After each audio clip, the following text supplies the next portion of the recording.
Oh my gosh. Sorry, good morning.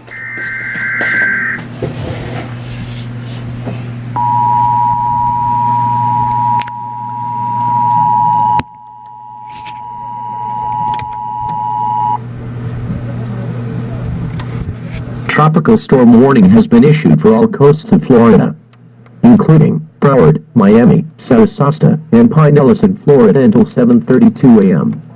The National Weather Service in Miami-Dade has issued a tropical storm warning for Broward County, Miami-Dade County, Sarasota, and Pinellas County in Florida until 9:43 a.m.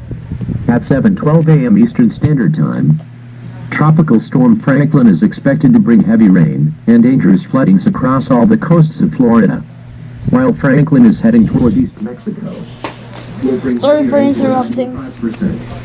All citizens are advised to seek cover now. Bring enough food and water for at least 6 days. Hazard types.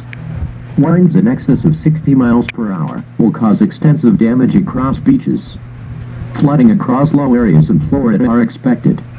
Source: Franklin was located about 70 miles west of Mexico. If you don't have access to a shelter, get into the lowest room in a sturdy building. Stay tuned for more information. I think she caught it. Oh no, gosh. This is crazy, guys. Okay, back on my program, okay.